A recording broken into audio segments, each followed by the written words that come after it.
Well, thanks for taking the time, obviously, to come on and do this. So you were saying I wanted to get people just a quick, brief background for you, even though it seems like you're more well known than I thought. So for city slickers like me, can you just kind of give us an idea of like your background real quick and how you came to be where you are right now? Sure. So my name is Amanda Radke. My husband Tyler and I have a ranch north of Mitchell, and lifelong South Dakotan. But my area of expertise is agricultural policy. So I travel the country speaking and then writing and reporting on issues that affect farm and ranch families. Okay. So you said that you eventually lost your job from what you were doing for a long time. And it was basically because you just kind of stood your ground on things, right? Yeah, so I spent So, 15 years writing in for Ag Media, a national ag publication, and after following the 2020 election, I kind of got the screws turned on me a little bit, tightened on me that I couldn't write about policy issues because it related to Trump and Trump was triggering. And I've written about president since I started my career, and so that was kind of the beginning of the end. But it's been a blessing. Now I have a I'm independent. I have a podcast called The Heart of Rural America that goes out every Wednesday, and a syndicated column. But I don't. The key difference is now I don't have sponsors or a publication that tell me what to say or what to write or what I can't say or write. So it's been very freeing and has opened up a lot of opportunities then for me to report honestly, in particular, this carbon pipeline fight that we're facing here in South Dakota. yeah. And that must make you quite the threat because you are free and independent and you don't have anyone over you telling you you cannot say that or print that. And so Well, I can it's see the notable. pipeline people not happy about you. Yeah, they can't get me fired, which is great. I can't be fired from myself, but it is notable. I think people should know there are certain legislators that are pro pipeline legislators that have harassed uh, journalists in the states, that have called the editors and the bosses at these publications and tried to get journalists fired or to take Wow. the papers down because they don't like how the reporting has been on the pipeline. And quite frankly, the media been very favorable to the pipeline. So I find it Yeah. interesting when the voice of the people is now so strong. They don't like what's being written about them as politics. Hmm. So I am carefully documenting that, and one day I'm going to release all that information of who Oh the my gosh. and yeah. Yeah. But my Well, my warning to them is just stop it. Stop it yeah. right now. Don't mess with the free press, freedom of speech, and 25-year-old writers who are just doing their jobs. Wow. It's ridiculous. So That is ridiculous. And that's what's sick is that I've had local legislators here try to do that with me. And yep. I'm just like, seriously, I'm a stay-at-home mom. I really don't do much. I'm not a professional investigative journalist. I'm just exercising my First Amendment rights. And Mary Fitzgerald actually tried calling me, telling me stop making videos about me and stop using pictures of me and just stop talking about me. And I'm like, sorry, that's my constitutional right. Like, Yep. it's, Yep. but ever since the campaign funding, and I was showing her links, like that, she has legit donations directly from the pipelines, the PACs, etc. And yeah, she was not happy about that. So it's interesting how legislators, even though they take an oath to uphold the Constitution, Hmm. they are more than happy to just stomp on our First Amendment rights whenever they want. Yep. They're supposed to serve the people. And I've told people that transparency, like putting light, shining light on the dark corners of government Hmm. can do a lot of good. And every Oh single yeah. one of us has that ability. You show up to a meeting with your phone and it's amazing what you can document. So Hmm. I did a Cracker Barrel meeting in District 19 with Drew Peterson during the legislative session. And I had my camera front row and I asked him a question about SB 201. And he said, "Are you recording?" I'm like, "Yes, I'm recording. This is a public forum." But a lot of these legislators don't want to be caught on Yep. record saying things because they want to be able to go on the media and say their talking points that we all want to hear, but they don't want the general public to know what their actions and their voting records actually are. And so Oh that's yeah. we have a lot of power as the people to just go out there and you don't have to spin it. you're telling the truth because the Yeah, truth is documented on your phone. I know. That's what's great. And it's so funny how much they hate it. They hate it so much. And I think it really scares them when we're just not intimidated anymore. Right. And we're starting to know the scope of the First Amendment and how much freedom we really have to speak. And it's funny to see how terrified they're getting on all of that stuff. And it's like, this is just the Constitution, guys. It shouldn't be a big deal. So, Accountability and transparency in government. I yeah. think the problem is. Yeah, like they are just like, this is revealing. This is kind of Yeah. concerning when you guys all claim to be Republicans, yet you are very threatened by basic constitutional rights. Yep. Okay. Yep. Okay, so then when it comes to the whole committee thing going on, I just noticed like you and I were having a back and forth on Facebook, and it seemed like you and I might have been on the same page with things. And I'm coming from, I really don't know all the ins and outs yet, but I just didn't think that these people we fought so hard for, and they also fought hard with us, like Chris Carr. I'm like, I just don't see them just completely nuking the political ground they made. And I would think that they actually see the writing on the wall when it came to how everybody, like the constituents across South Dakota, reacted when it came to 201. So I just kept telling people, I think there's just more going on behind the scenes than we know. People are sick of the political games that have to be played. And I'm like, I am too. I hate it. I wish we could just get in there and get work done. But I just think there's more going on, and this stuff has to be played out like this. So do you, with your experience, can you maybe shed some light on what you might know on this whole thing and the process of these committees and what they have to go through? Sure. To give a little background on this and this fight and how we've gotten to this point, this has been almost 4 years of landowners fighting Summit Carbon Solutions and Navigator. And it relates to what's, West River too, because really private companies are being invited into the state of South Dakota, where our motto is we're open for business. And our message has always been, we may be open for business, but we are not for sale. And under the guise of economic development and value added agriculture, just because a big corporation could come in and increase the tax base doesn't mean that they should have access to we the people and our land and our private property and our backyards. And so this pipeline project really sets a precedent for much to come that would impact the entire state on your ability to maintain your land and your private property as you see fit without the threats of it being stolen away from you. But to bring you up to speed, 2024 was a big year for our fight. So just briefly, I'd like to lay out the victories and why I feel confident going into 2025 in the session, despite, the conversations happening online right now. The year started out with, we took a devastating blow as we watched SB 201 go through the House and the Senate and be signed by the governor. We had landowner rallies where hundreds and hundreds of people would show up. We crammed every single committee hearing on this with hundreds of landowners driving in blizzards to go testify. We were chastised. We were treated terribly.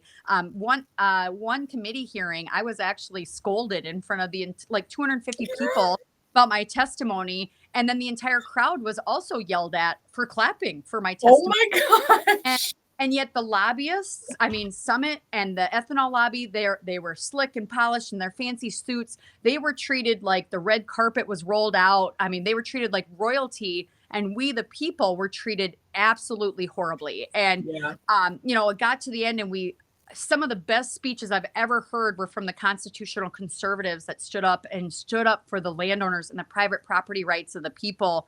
And yet this whole thing got crammed through, got called this landowner bill of rights. They slapped lipstick on this pig and they were like, there you go. And, you had Will Mortensen and Crabtree talking about all these protections and things that were going to come for the people. And thankfully, the people of South Dakota saw right through it. And so what happened next, I can only say it was God's divine intervention helping we the people. So 38,000 signatures were turned in to refer this law that we now know as Referred Law 21.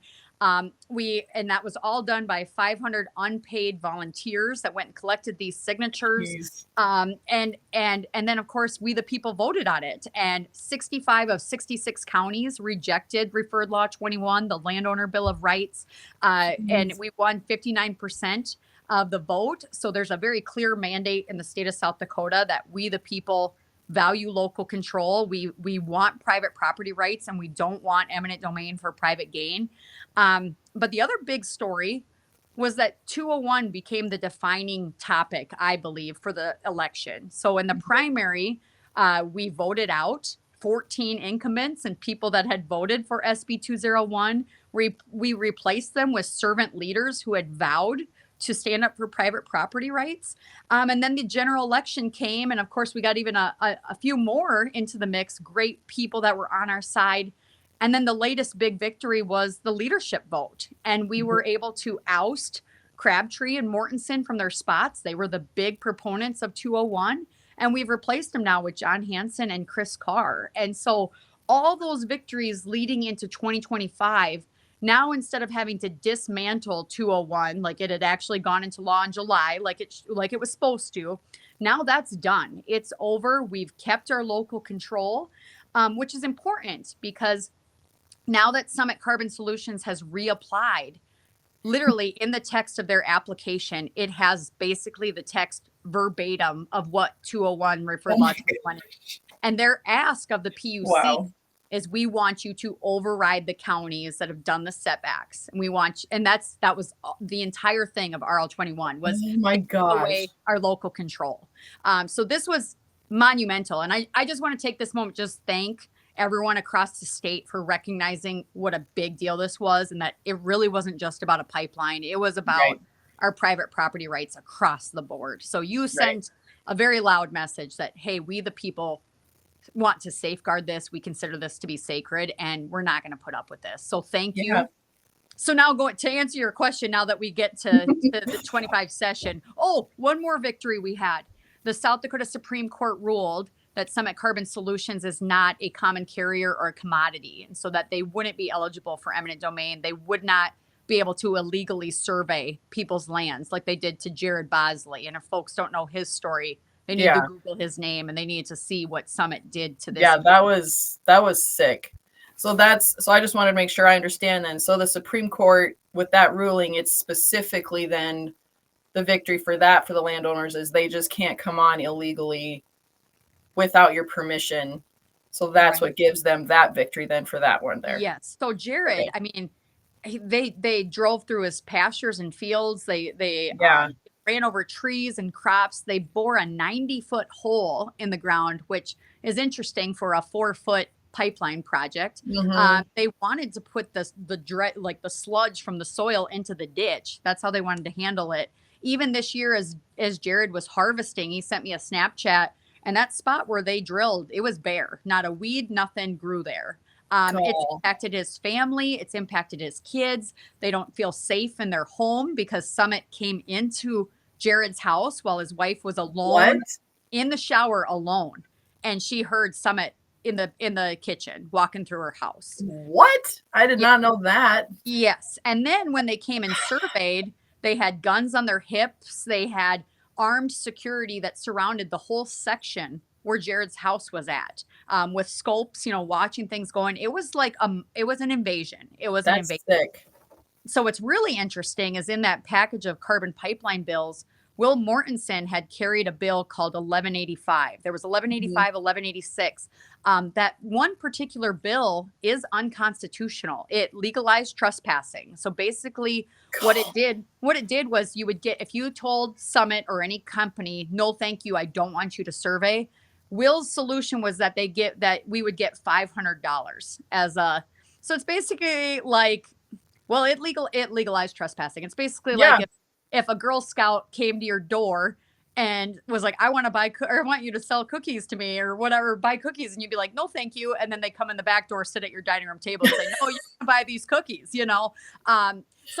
but unfortunately a challenge in the court would need to be done to, prove that it's unconstitutional. But the South Dakota Supreme Court ruled that was unconstitutional. Well, that's good. now we have a rule that's in the books that's like, and a lawyer like Will Mortensen should know that. And yet that's what he did. Well, that's what boggles my mind. It's just like, first of all, how did these types of unconstitutional bills even make it out of committee? It should just be burned and thrown in the garbage because it's not constitutional. Well, I mean, it blows my mind. The thing I noticed in Pierre is when we would, you could argue the environmental, the Green New Deal, or the safety of this pipeline, but we always stuck to the Constitution. And some of these legislators would like roll their eyes, like, "Oh, that the Constitution. What does that mean?" That's everything. That's your job. So even just as an example, RL 21 had A through M amendments, and they crammed as much into it as they possibly could, like it was a DC style bill with a ton of pork in it.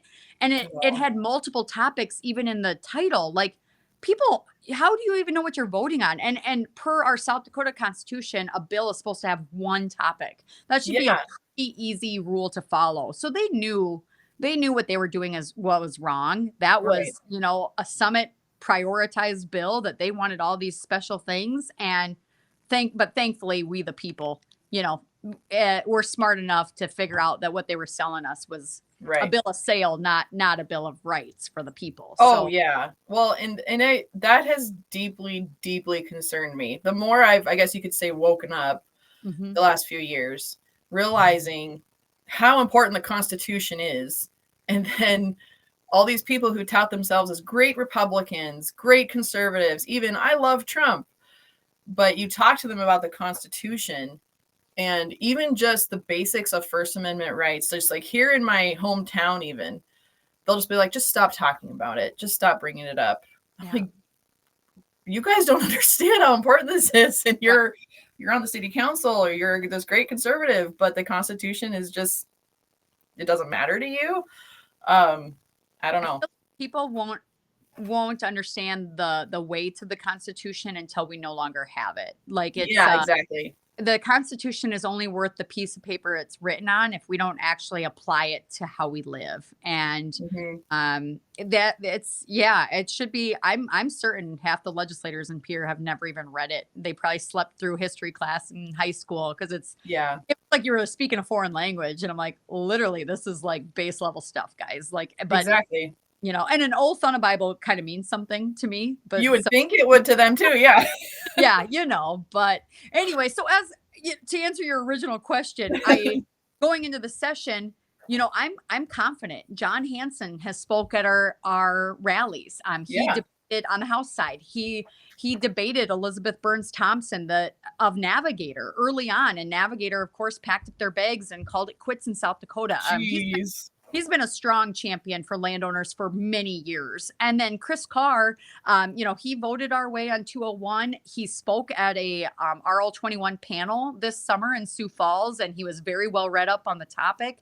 He's stated repeatedly on Dakota News Now and other interviews, like, I'm against eminent domain use for carbon pipelines. And we're going to address the two things he has said is private property rights and property taxes in the legislature. Like, it's very clear to me the land is going to be a big discussion in this session.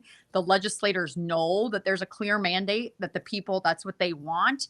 And if they're, if you're a smart politician, you can see the political wins. It's not a good idea to go against the landowners right now. But that being said, there's politics is still politics. And I feel I know that careful strategy or careful decision making was made to make those committees the way they could and to do the best they can. Crabtree being the chairman of Commerce and Energy, it's concerning because, of course, he was the proponent of SB 201, and most of the pipeline bills went through that committee. So I can appreciate citizens paying attention to be like, I'm going to raise an eyebrow on that. And yet I know, that there's bigger things at play. And I think now there's a lot that we can do between now and the kickoff of the session that can actually set the tone for what we want to get accomplished and not just throw grenades at a guy before we know the full picture or what the plans are, moving forward to get these bills across the finish line. Yeah, that's kind of what I was thinking too. Cause I'm trying to think the best and just be like, I think there's just more going on. I Yeah. don't think he would be a sellout this quickly. Let's just wait and see what happens because, yeah, the session hasn't even started yet. Mm-hmm. Maybe there's more going on that we don't know about. So, like, I've been told that, like, the bills that will come forward don't necessarily have to go through a specific committee. Like, they can kind of, and I don't know, I don't know how it all works. Yeah. So if that does happen, like, who gets to decide which bill goes to whatever committee? I mean, I believe Carr and Hansen could kind of dictate the direction of Okay. those bills. I can't say one way or another where those eminent domain bills would end up. Maybe it'd be Yeah. commerce, energy, maybe it'd be state affairs. I also do think that legislators are a little more tuned in to this issue. I have a feeling there's a few members of that committee that would not vote for 201 again if they, now that they can see the picture, that they've more come our way. I would be the first person to sound the alarm if I was like really overtly concerned. But right Yeah. now, I feel like it's more important to continue to build our tent and bring more people to the picture, which RL21 did. It helped us to share our story across the Right. state, that people are aware of what's going on. And yes, like observing what's going on, demanding transparency and accountability, and just kind of watching and seeing what happens, I think is important. But throwing grenades at friendly leaders, of friendly elected officials, I don't think that helps us get accomplished what we want to accomplish. And I mean, I'm razor focused on that. I don't want 10 years to fix eminent domain reform. I want it to be in Right. 2025. This is not going to happen again in the state of South Dakota to anybody. And Right. well, I've had people say, we just want this to be over so Amanda Radke will go back home to her kids and cows. And I'm like, trust me, I also want that. So, but I'm not going home till this is done. So It's so funny. I've had people tell me that too. It's like, just stop, go get a day job. And I'm like, well, I just can't yet. So yeah. too bad. But apathy is what's got us here. But Yes. like, we're just going to mind our own business. We're going to elect our legislators and hope they do the best. And it's like, that has allowed for a lot of bad stuff. Oh, yeah. Yeah. Yeah. Like, just voting R on everything on the ballot or whatever, like, it's not going to make the cut anymore.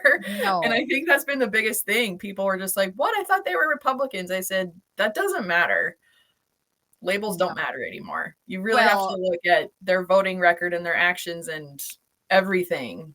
Yep. So, Yep. And just because they say one thing on TV and sound really, really good does not mean that their actions match their words. So you do have to pay attention. And but I do think South Dakota, I travel the country and people ask, well, how are you guys doing this in South Dakota? What's your secret? And the only thing I can think of is that, like, the more we fight, the more people come on board, and people, for some reason, they're just not getting tired. Like, they're in it for the long haul. Especially in this pipeline thing, we've become just like this family. I've met some of the best people that are true patriots, that care about the Constitution. They care about their neighbors and their communities. And like, I would think Summit Carbon Solutions is an awful company, but I'll thank them for one thing, is that I have met the very best people that live not too far down the road from me that I never would have met otherwise. So, oh yeah, I know. I hear you on that. Just me, what I'm doing, which I'm like, sometimes I don't even know what it is I do. But just meeting the people statewide, I'm like, there's so many awesome, amazing South Dakotans that I wouldn't have met otherwise. yep. So it's like, well, thanks for waking me up, government. Yep. We can meet all these awesome people. First, you did us dirty, but now great friends. So we clean up the mess, I know, it's like, we'll give credit where it's due. That's fine. Yep. So, okay. So you were talking earlier how, okay, so we have all of the votes, like the legislature voted for who they want in these leadership positions, but it wasn't set yet. Is that right? So once the legislative session starts, that's when everything is. Yep. They'll be confirmed by the whole floor, basically. So this was caucus leadership. Just the Republicans were kind of picking their own, and the Democrats, their own leadership, that kind of thing. And then it'll be official in January. Okay. I didn't know that. I thought it was like, oh, they did all this and this is set in stone and it's good to go. So I didn't know they actually still have to go through this then. I think it's very rare that the results would change, but crazier things have happened, I It's suppose. true. But yeah, but I am very confident. I feel like we've got Carla Lems, who is just an incredible fighter. She's the Mhm. first female speaker pro tem on the House, and she's an absolute champion for Yeah. private property rights. I mean, we've got Scott Odenbach. We've got some really strong voices. I think Yeah. that I sleep a little easier at night just seeing the makeup of the legislature kind of changing. In fact, I think after the primary, one of the papers reported it as like, I don't know if they called it an earthquake, and that happened here. And I was like, yeah, it's so cool to see. So It is, like, it was a huge upset that I think people weren't really expecting, yeah, and but I so I will say, following the election, and people are so happy that Trump has won, and they feel like they got the good guys in Pierre. And I see this mentality of like, oh, now we can relax. And it's like, no, I don't feel that way. I feel like now's the time to go on the offense. Like if you really Mhm. mean what you say, now's the time to get the things done we need to get done, because power is hard to hang on to also. And so this is a really great opportunity for change on a whole lot of issues that are important to the people that would have been shut down Oh, solidly yeah. otherwise. Yeah, that's kinda what I was noticing too, and I mean, I think we're all just, like, dying for some sort of break, like, "Can we just please mentally, emotionally just relax after how Yep. many years?" And I just keep thinking, "No, I don't think so. I think it's we finally gained the high ground just a little bit, and so Yep. this is our chance, and you have to keep pushing. Yep. You have to Yep. stay involved. You have to keep going." You do. Well, Um, in our case in this pipeline, our victory was so short lived because the day after the election, Summit had said, yeah, we're going yeah, to reapply November 19th, and then of course they did.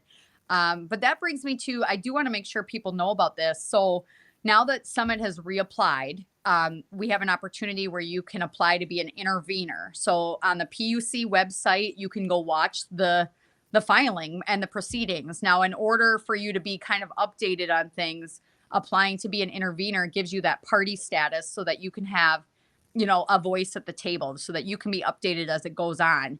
The PUC will be holding 6 informational meetings starting in January. Of course, it's ironic, but it's going to be the same time as the first week of the session. So all oh those my great gosh. legislators won't be able to go to these meetings.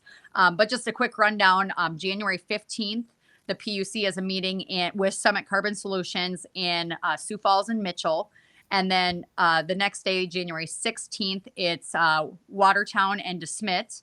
And then the 17th, yes, 15th, 16th, 17th is Redfield and Aberdeen. So, like on the things that we can do while we wait for the 2025 legislative session, we, the people, have plenty of work to do.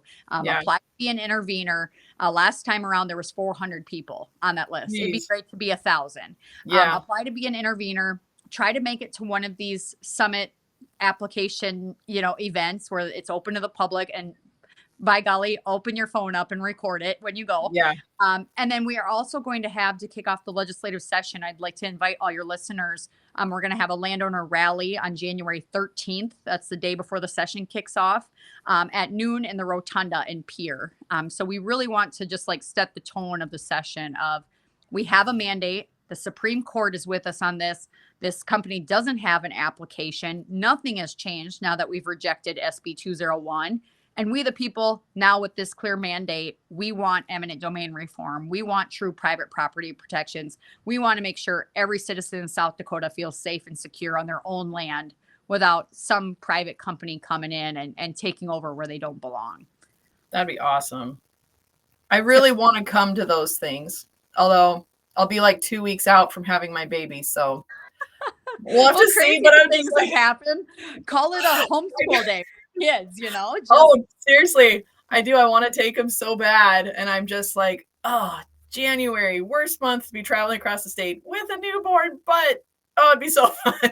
yeah, I know. It does get really hard. And I tell people that too. Like, no one person can be everywhere. So Oh, it's yeah. easy to be like, oh, they got it, but it's like it takes if you're gonna make change, you gotta bring your neighbors, your friends with you. You've got to show up. But yeah, burnout is real too, because there's a lot going on from county commission meetings to school board meetings to what's Oh, I happening know. here or even DC. It's impossible. But I do believe the good Yeah. Lord puts you where you need to be. And if you're walking in obedience and answer the call, he'll tell you where you need to go and what you need to focus on. Oh yeah. Yeah, I agree there. And it's just so cool to see, like, I don't know, the uprising in a really good way or in South Dakota. And like what people are saying, SB 201 was what got people off the couch. And that's Yeah. kind of what I was waiting for, is like across the country over the however many years, it's always been these little, like these certain things that got people fired up. And it seemed like for us here in South Dakota, North Dakota, Iowa, it's been this property Mhm. rights pipeline deal, which I'm like, hey, I'll take whatever it is. I'm still waiting for West River to kind of, come on, guys, let's go here.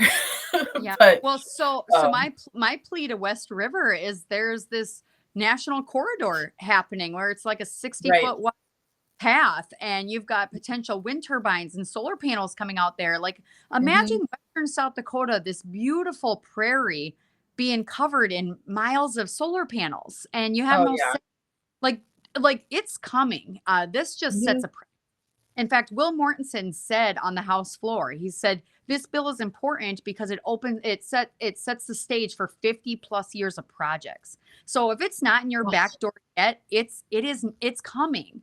And I Yeah. mean, we have people in North Dakota and Iowa they're not having the success that we're having in South Dakota. And they're talking to us constantly of like, we're counting on you. We need you. So whether we like it or not, South Dakota is the point of the spear in this. And what happens now, what I believe what happens in 2025 will determine what this state looks like in the next Wow. 50 years. It's big. It's huge. And so yeah, I would encourage I would say there's no one grittier and more determined and independent than like a West River cowboy. And but most of them want to be left alone, right? But there's going to come a time when you're not left alone because your land is everything. It's your Yeah. leverage. It's and there's bad forces that want that leverage. They Hmm. want land, they want to open the door to that, and they're willing to do a lot of things to get it. Oh So yeah. land is Well, worth fighting for, you know? yeah. Well, it's funny what you say about the West River Cowboy, because here in Butte County, all north of us, like the northern half of Butte County, basically is all those gritty cowboys. And our county commission, it's a mess. But it's funny because if they bring up anything like zoning in Butte County, they've said those guys are going to come to the courthouse with pitchforks. We are not going to, don't mess with them. Yep. It's Yep. and I was thinking too, Travis Ismay, he got in as a legislator for us in our district, and I'm so excited because he's one of those cowboys. Yes. Um, and he is like that. He is like, you don't mess with him. And he's so bold and has such integrity on this stuff. And I'm like, I'm glad that we're finally getting some representation like that, Yes. for Butte County and our district versus what we had before, which was sad and pathetic. So Well, and I'm curious. I have to give him special credit too, because at the very end of our All 21 campaign, when the other side was calling us, Jane Fonda liberals and all these things, he helped us with a text campaign and helped us get the message out and defend ourselves. But so he's plugged into this fight just as much as anybody, and it's Yep. just really brought good people together. But he was one of those fighters when push came to shove and we were on a deadline with no money. He helped us to get that across the Yep. finish line. So I appreciate Well, him. oh yeah. Well, that's the thing. Like he'll always call himself, I'm just a dumb farmer. I'm like, Travis, no, you're not. Yeah, But me too. it's like, well, I'm like, I'm just a homeschooled stay-at-home mom, but God Yep. calls all of us instead of Yep. the bigwigs. Yep. But it's just like what you were saying. I'm just thinking it's not just the pipeline East River guys. They're Mhm. gonna eye West River for something. Like they're not gonna stop. We have to get up off the couch now before it's too late. We don't want to be where Jared Bosley was. Mhm. But I think so many people here, it's like, well, it'll never happen here. Yep. It'll be fine. It's Mhm. West River.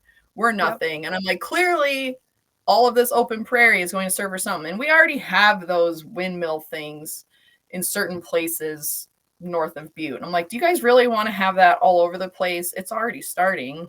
Right, right. Well, and Um, the whole thing that I've contended to is like we're supposed to be a red conservative state, and yet these Republicans have fallen all over themselves over the Green New Deal and the Inflation Reduction Act because there's money to be made. So it's like yeah. funny, like it wasn't that long ago we were all making fun of AOC and her farting cows and the Green New Deal until they threw enough money at Republicans. And then it was like, oh, I guess I can get in on the grift. I can try to change the climate and bury carbon. Oh my gosh. We've openly had people on the other side. They've told me, Amanda, we know this is a joke, but it's the reality. There's money to be made. So that's the other thing. I Wow. think if people have any ability to pressure or communicate with Trump, the last time around, it was the people he surrounded himself with that I think became problematic at times. And Hmm. now we see that there's Governor Noem and then Governor Burgum both have been plugged into this carbon pipeline and this whole carbon capture thing on his cabinet. It's problematic because is he hearing the right story? But Hmm. I am very hopeful that he will gut the Inflation Reduction Act. And there's a big lobby right now to keep those 45Z and Q tax credits because that's where all the money is for these boondoggles. I'm hoping he'll gut that thing, and I cannot wait till the day that we can stand on the steps of the Capitol and Pier and say, it's official. The Green New Deal is dead in South Dakota. Right. I mean, that's what I'm waiting for. So Yeah. I'm hopeful. I'm hopeful on that. Yeah, that's kind of where I'm at too. A lot of people are not fans of Trump for various reasons, and this is one of them. But I'm like, I think that's another thing. There's probably a lot going on in the background we don't see. you Yep. know, like I'm just gonna trust it because it's like, yeah, maybe he'll have something with the pipelines, but I highly doubt he would be one to allow all the unconstitutional stuff going on, especially when Right. he keeps pointing to the Constitution a lot in Yep. various subjects.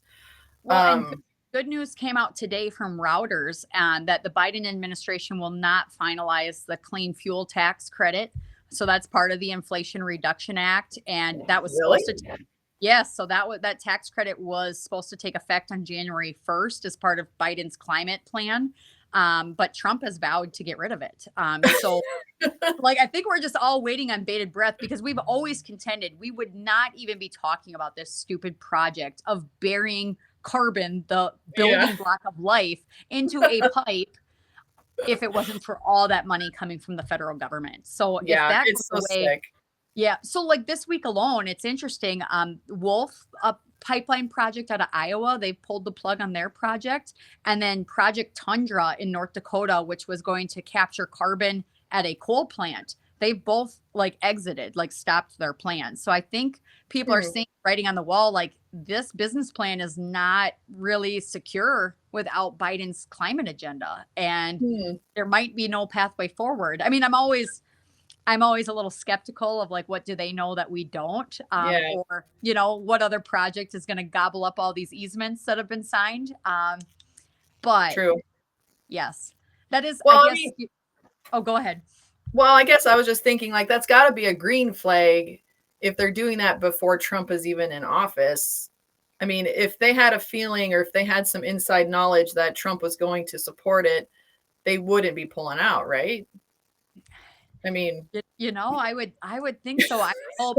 I mean, it is comforting that Vivek Ramaswamy and Kennedy are both kind of cabinet picks or in his sphere because yeah. Vivek has spoke at pipeline landowner events, and then Kennedy had a documentary come out like a month before the Well, yeah. election on the pipeline deception, and so some Oh, of the yeah. people on the cabinet get it, and so I think it's critical. I guess I'm kind of on a wait and see there too, because it's like which Yeah. voices are going to influence Trump the most? Like, does he understand what's going on here? But I Hmm. guess I we'll would see. think he does. I'm like, Trump isn't that stupid. If he was going to completely support pipeline stuff, why would he bring Kennedy on, who's so outspoken about it? And Right, right. so I don't know. Like that's kind of how I'm thinking all the time. Like this wouldn't make sense here, and I don't know. I'm always just thinking on this stuff. Well, I Um, also learned recently that so wind and solar and all these alternative energies are so heavily subsidized But now the government is even like subsidizing coal as the backup because, of course, those options Oh, fail. And I'm like, jeez. how about the government stop subsidizing all of it and let the Yeah. free market decide? Because at the end of the day, all that subsidy is doing is making our energy prices so much higher. And, Yeah. it's like just like I want America first energy and food policy more than anybody. And like, but this is not doing it. It's a grift. And these, Hmm.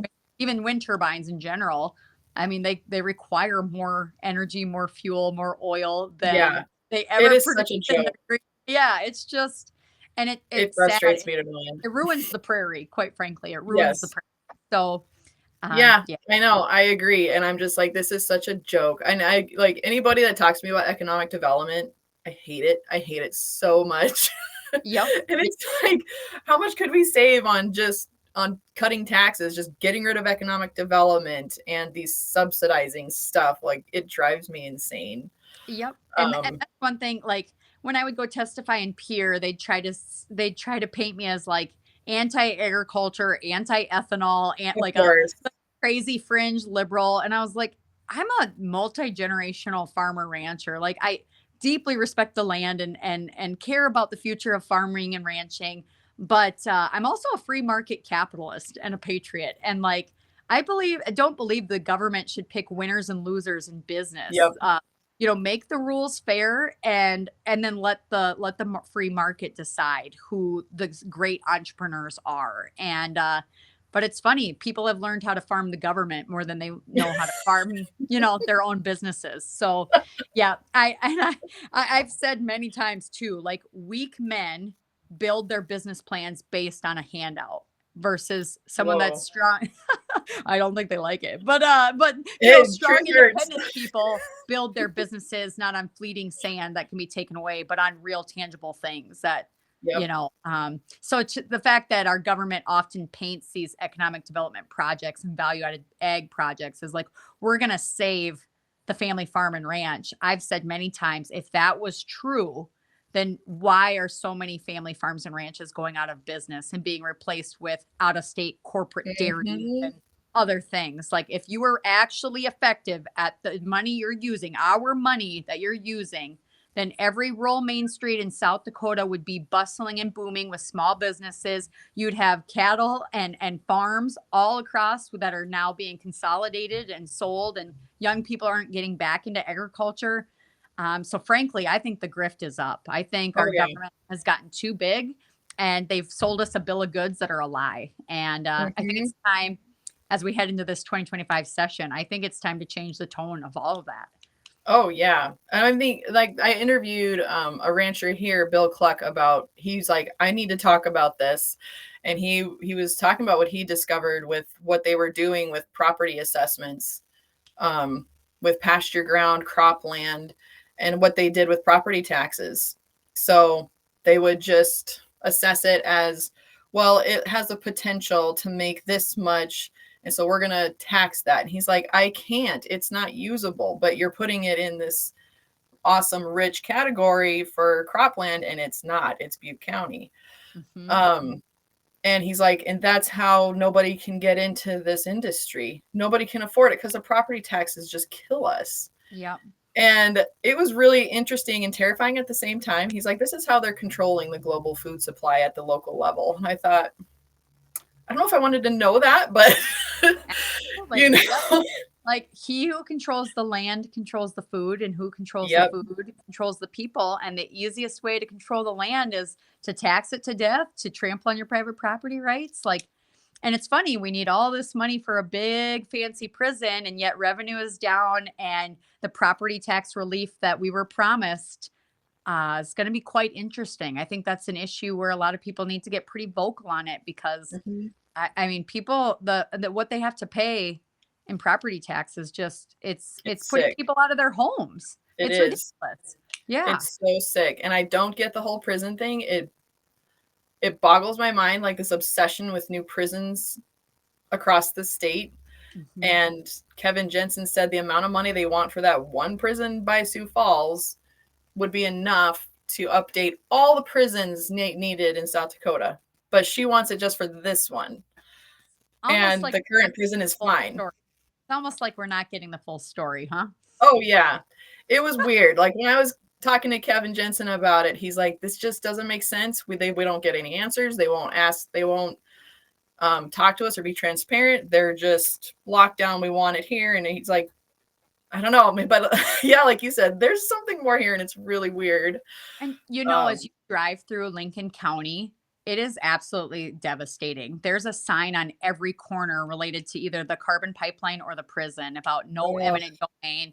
And it's like these people are just living in absolute limbo, wondering, like, I've met people that have built brand new homes that are now going to be, within a stone's throw away from this prison. And it's like, it's going to devastate this community. And it really feels like the government against the people. And oh yeah. again, it just highlights, it's like the gun range in Western South Dakota. Like, it's Mhm. not going to bring jobs. It's not going to bring revenue. It's competing with private gun ranges. It's right next to a Christian run ranch for kids. But yet it's like, we're going to have this. Like, Yeah, it's weird. It's yeah, so weird. And when it came to the local control thing too, um, oh, was that another one when I was talking to Kevin Jensen about it? But that he was a said good, it was something like, huh? I said that was a good episode, by the way. I Oh, enjoyed it. oh, you watched it? Oh, yeah.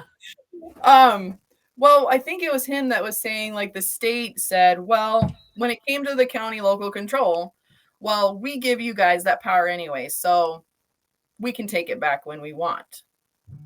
And I just thought, what? Like that's how What? you guys are getting around this? Like, well, we give it to you, so be grateful, and then we can just put this prison wherever we want. We don't have to go through the county stuff like the planning board or whatever. Yep. Because we're the state. So, and that just, oh my that gosh. that sentiment was repeated to us a lot in this pipeline fight too, is we're Yeah. not taking away your local control because you never had it in the first place.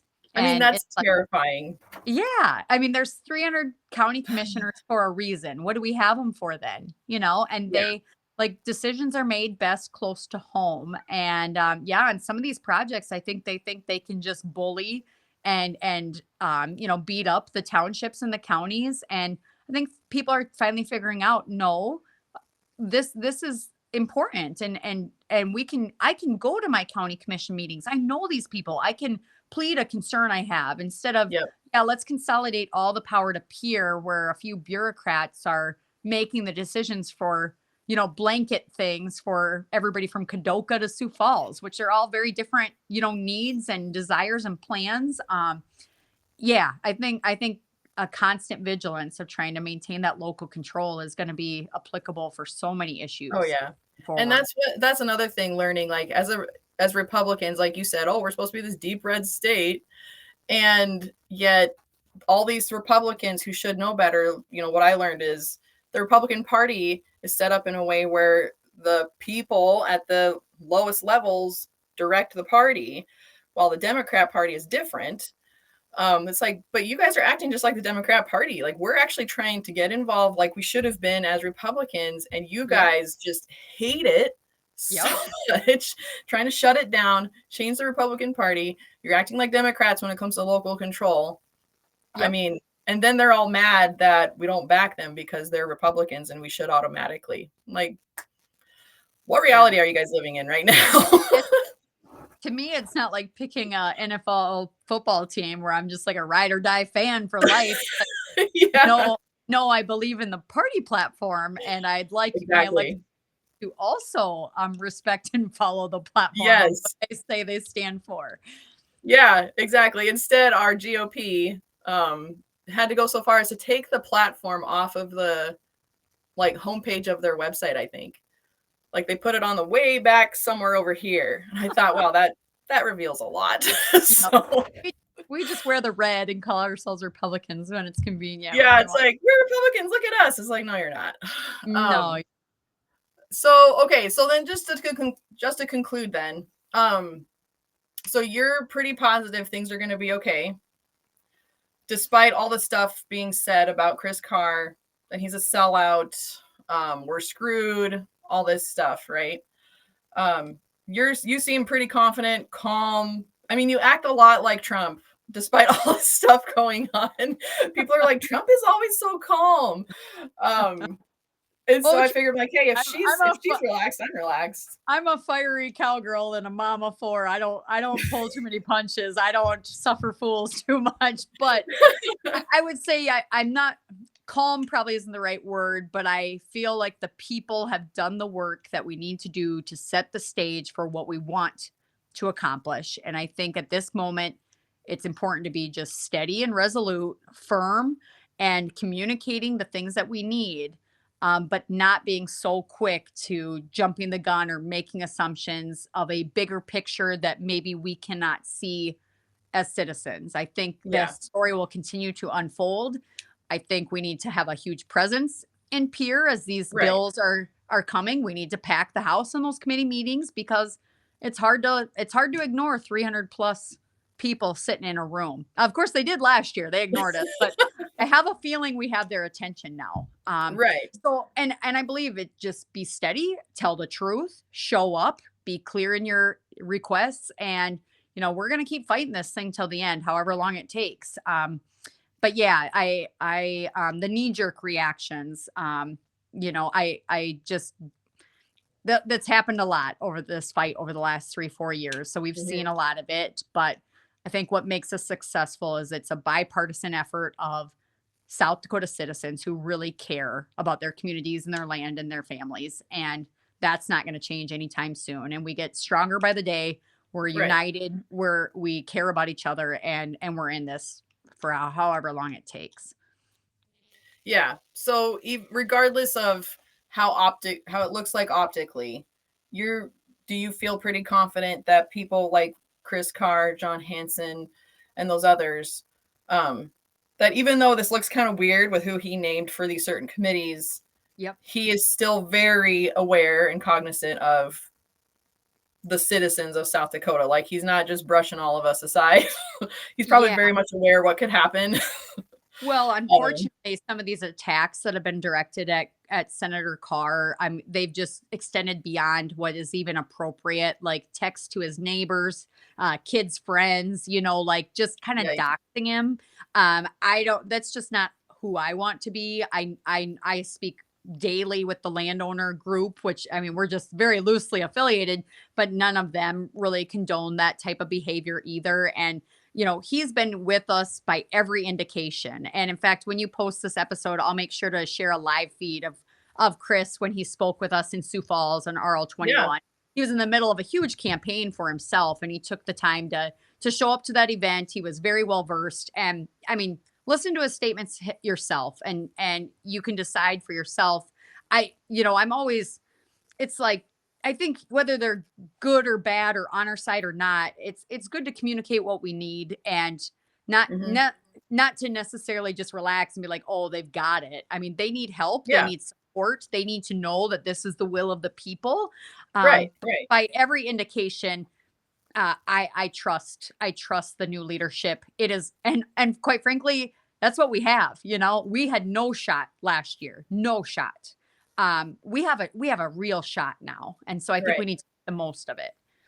yeah, and just not jump to conclusions just yet. Let's Yep. just that's I kind love of the what I'm passion though. I love yeah, the passion, like I think Will Mortensen described us as the not in my backyard club. And I think I think he meant it as an insult, but I'm kind of like, yeah, Will, not in my backyard. You're yeah, absolutely right, definitely, But he chimes yes. says that we're anti, progress and all these things. And again, Oh, the well, message is build your businesses, create those economic opportunities, but not at the expense of the individual, because that's what the Constitution demands of our elected officials. You do not exactly.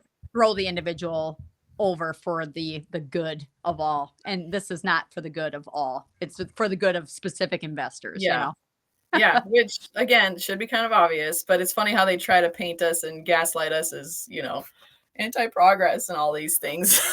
Yep, yep. And So I think too, um, there was one more update I think people should know is just it was December 3rd, that this issue was back in the courts up by Jared Bosley, where they're challenging the Supreme Court's ruling that it's a commodity or common carrier. They took it back, even though the South Dakota Supreme Court has ruled twice now, like, no, this is how we think.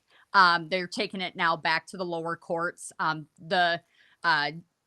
the judge determined that the case wouldn't be dismissed, but it would be delayed. So that won't come until September. And then the other thing people should know is that the PUC has a full year to decide on this permit application of Summits. And so for sure, we have a year fight, and it'll just be interesting to see what 2025 brings. Oh my gosh. Yeah. I'm very curious. It's going to be a wild year, I think. I know. And we started all off with the legislative Left session. alone, but we won't. When Summit packs up their bags and says, "Well, South Dakota was not the place to do business," then maybe we'll have a barn party at my house and everyone can come. So. Oh, heck yeah. There's so many parties people talk about, like, when this is done, we're going to get together. I'm like, I'm going to be busy going to so many dang parties across South Dakota. It's going to be fun. Yep.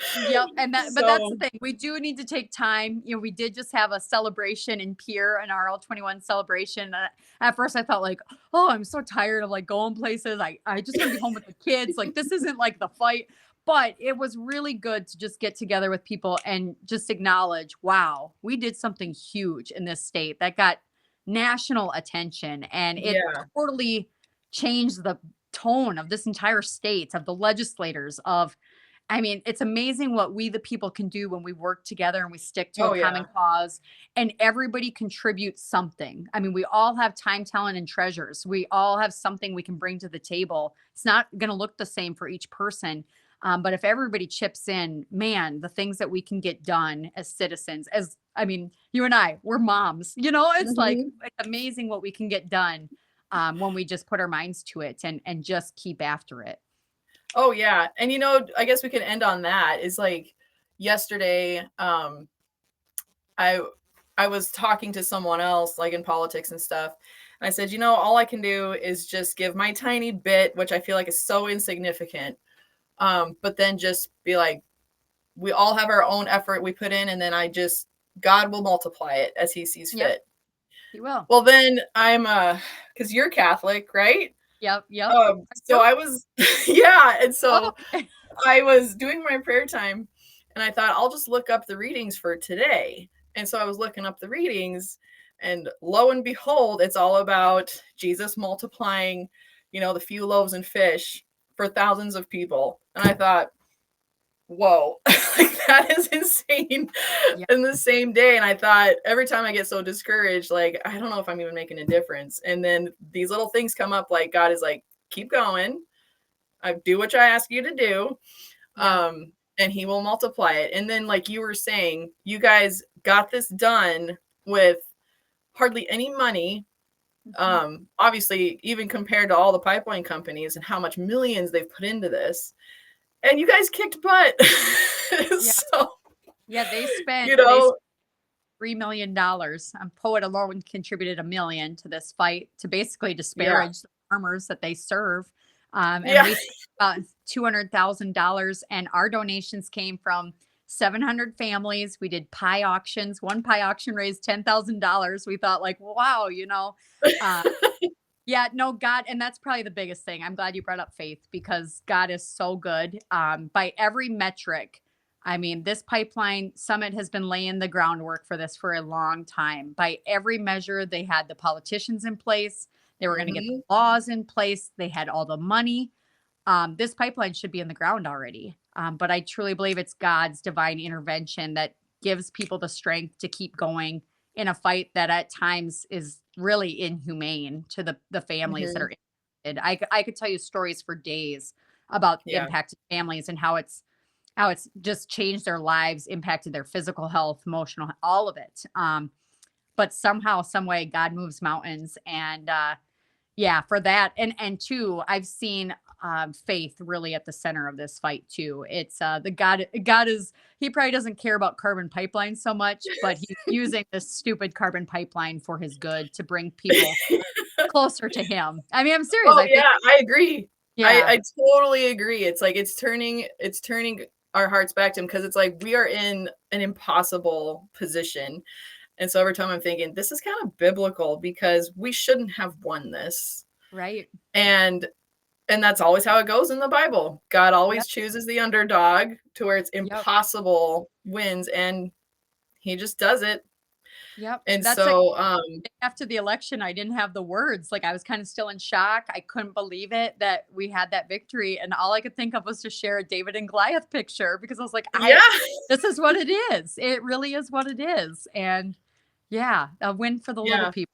Kind of Oh, nice. yeah. I think it's cool. And it's like I read in the book, The Imitation of Christ, this one part where it said, that God is going to allow you to get into positions or situations where you have to fight, because he wants you to win. And I thought, holy cow, that is so cool. Like he wants you to fight. He wants you to get up there. And he wants you to win. And he gave it to us. And I just thought, oh my gosh, this is so cool. And I'm like, I just see it all, you know? Yeah. Well, And in the and end, it turned our hearts to him. So it was the week of the election. I think you had sent me that, and I was convinced we were going to lose because they were attacking us so. really? Oh, I was just not in a good headspace. But you sent me that, and I was like, oh yeah, like trust God's plan. Like if we don't got it, he's got it. And whatever happens, it's in his hands for his good. And I just have to trust. You have to show up. You have to answer the call. You've got to Yeah. pick up your cross and be willing to suffer. And but he has good intentions for us. I truly believe and know Mhm. that. And yeah, Yeah. I guess probably the best way to close this is just I would ask people to continue to pray for this fight, for the many fights coming in 2025, because we can't do this without him. We just Oh, can't. yeah. We can't. And I mean, people have said that they're like, you know, South Dakota is going to be the state that changes the nation. Like as South Dakota goes, so goes the nation. Yeah. And I'm like, we're just little old South Dakota. And I thought, well, again, that makes sense because that's how God works, right? He Yep. chooses Yep. the little Yep. forgotten ones. No pressure. Yeah, no pressure. But I thought, but that is so cool because we're seeing the real heart of South Dakota right now. Yeah. And it is just, I don't know, I just think it is so neat to see unfold. But that does come with the challenge. It's like if you can't do anything else, pray and pray hard and pray for the legislators Yeah. big time because they are obviously under a ton of pressure from so many directions, I'm sure. Mm-hmm. And it's like they're not inherently evil. I'm sure some will think that like Mortensen and Crabtree, like they've got a lot of converting they need to do right now, but it's like Hanson, Carr, and all these other people we worked so hard to get in there. It's like pray for them because Mm-hmm. they are just human and they have Yep. faults and prone to temptations like the rest of us. So just pray Yep. hard for them, encourage them, support them. Mm-hmm. Be honest with them and communicate, but be encouraging, build them Yep. up, you know. And I do think there's some So, scales over people's eyes and peers. So my constant prayer is like pray for those scales to be lifted that they can see. Pray for their hearts to be mhm. soft. Pray for the Lord to plant a seed of, what they need to do to be good Yep. servant leaders. I Yep. mean, the Lord can do a lot of amazing things and even people that you would never expect. And Mhm. yes, but especially the good ones that are on our side, pray for them to stick to their resolve and to withstand, like you said, the pressures, because it's immense from so many directions. And Yeah. yeah, so the Yeah. fight continues. Yeah. Oh man, next year is going to be amazing. I can't wait. Well, that's good. We had a good show then when you can end it on it's going to be awesome. Hang I think on. it's going to be great. I mean, yeah, like I mean, if we're just coming at it from God's got this, He's given us all these victories. Why would He just let us lose after this? I'm like, that doesn't make sense. We're just going to be, it's going to be a great year. Yep, So that's that's right. just kind of what I'm thinking. And if I'm wrong, I'm wrong, but it's better than Yep. being a doomsday person all the time. Right. So That's right. Well, be cautious, be skeptical, sure, but have faith, and then like David, pick up the stone. You got to be willing. mhm. So Yeah, yeah, exactly. Oh, awesome. Well, I really enjoyed talking with you. So yes, thanks let's for do it taking again the time. sometime. This was so fun. I know. I know I could go on for hours, but I'm sure my kids are like, where is she right now? Where's mom? Oh, great. Okay, so I don't even know how to stop the recording, so I'll let I you can do. do that. Yep, But can do that.